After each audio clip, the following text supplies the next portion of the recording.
kabar baik teman-teman semua. Cuma nanti kita lihat saja kira-kira kapan RUU ASN ini menjadi undang-undang. Ya, kita tunggu saja. Mudah-mudahan ini kabar yang baik buat teman-teman semua. Oke, sekedar mengingatkan teman-teman semua. Untuk teman-teman semua, baik yang honorer K2, kemudian honorer non-ASN ya di lingkungan instansi pemerintah, kemudian P1 yang jadi prioritas. Silakan nanti tetap pantau ya tanggal 17 September sampai 6 Oktober ya. Nanti akan ada pembukaan kesejahteraan PNS dan P3K akhirnya disetarakan. Cek pasal-pasalnya di draft final rancangan undang-undang ASN ya. Memang belum diresmikan teman-teman semua, tapi ini mudah-mudahan jadi kabar baik buat teman-teman semua yang sekarang memang statusnya menjadi P3K ya. Oke, teman-teman semua, kita mulai saja beritanya.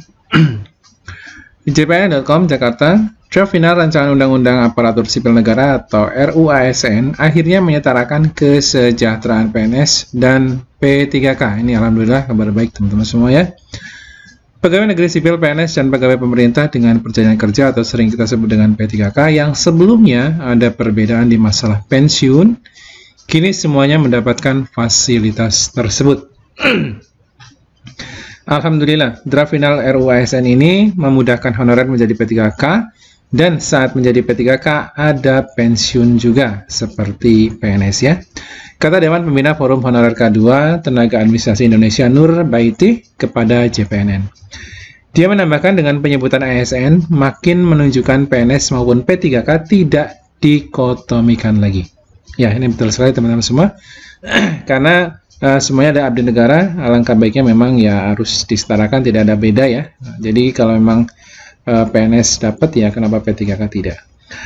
Di dalam draft final RUU ASN yang sudah disepakati pemerintah dan Komisi 2 DPR RI, hak pegawai ASN, PNS ataupun P3K, jadi ini memang PNS-nya sementara ini ada dua jenis ya, PNS dan P3K, diatur dalam sejumlah pasal sebagai berikut.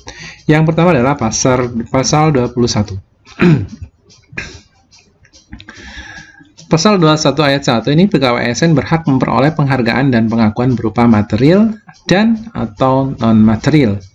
Kemudian yang kedua adalah komponen penghargaan dan pengakuan pegawai ASN sebagaimana dimaksud pada ayat 1 terdiri atas yang pertama adalah penghasilan, yang B adalah penghargaan yang bersifat motivasi, C tunjangan dan fasilitas, D jaminan sosial, E lingkungan kerja, F pengembangan diri, dan tentunya G bantuan hukum ya. Kemudian pasal yang ketiga adalah penghasilan sebagaimana dimaksud pada ayat 2, huruf A dapat berupa gaji atau B berupa upah. Kemudian untuk pasal yang keempat, penghargaan yang bersifat motivasi sebagaimana dimaksud pada ayat 2, huruf B berupa A finansial dan atau B non finansial. Kemudian tunjangan dan fasilitas sebagaimana dimaksud pada ayat 2 huruf C dapat berupa A tunjangan dan fasilitas jabatan dan atau B tunjangan dan fasilitas individu. Kemudian yang keenam, jaminan sosial sebagaimana dimaksud pada ayat 2, ini ayat 6 ya. Huruf D terdiri atas A jaminan kesehatan, B jaminan kecelakaan kerja. Ya, ini pasal 1 ayat 6. Kemudian yang C adalah jaminan kematian, D jaminan pensiun, E jaminan hari tua. Kemudian untuk ayat 7-nya lingkungan kerja sebagaimana dimaksud pada ayat 2, huruf E dapat berupa A fisik atau non fisik. Kemudian yang pasal 21 ayat 8-nya adalah pengembangan diri sebagaimana dimaksud pada ayat 2, huruf F dapat berupa pengembangan talenta dan karir dan atau pengembangan kompetensi. Kemudian ayat 9-nya adalah bantuan hukum sebagaimana dimaksud pada ayat 2, huruf G dapat berupa A litigasi atau litigasi ya, dan atau non litigasi. Kemudian pasal 21 ayat 10-nya adalah presiden dapat melakukan penyesuaian komponen penghargaan dan pengakuan sebagaimana dimaksud pada ayat 2 dengan memperhatikan kemampuan keuangan negara. Kemudian pasal 21A, kalau yang tadi adalah pasal 21 sampai 10 ayat tadi ya. Pasal 21A yang pertama adalah jaminan pensiun dan jaminan hari tua sebagaimana dimaksud dalam pasal 21 ayat 6, ya, pasal 21 ayat 6. Kemudian huruf D dan huruf E dibayarkan setelah pegawai ASN berhenti bekerja. Kemudian untuk pasal 21 ayat 2, jaminan pensiun dan jaminan hari tua sebagaimana dimaksud pada ayat 1 diberikan sebagai perlindungan kesinambungan penghasilan hari tua sebagai hak dan sebagai penghargaan atas pengabdian.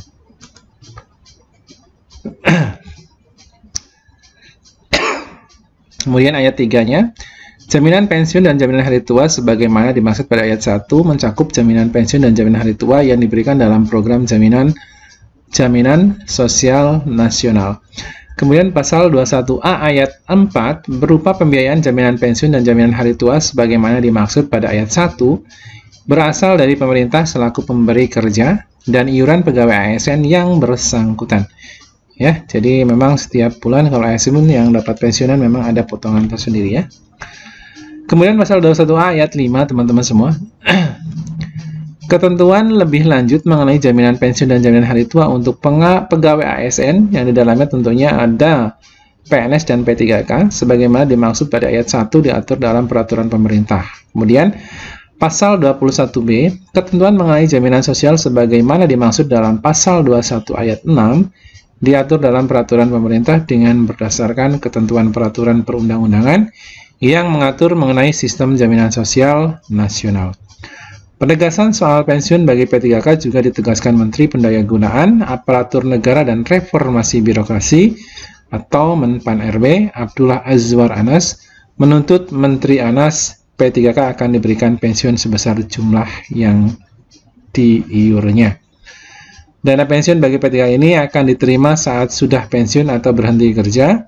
Ketentuannya sudah diatur dalam RUU ASN. Ucap Menpan Anwas ya, Anwar Anas.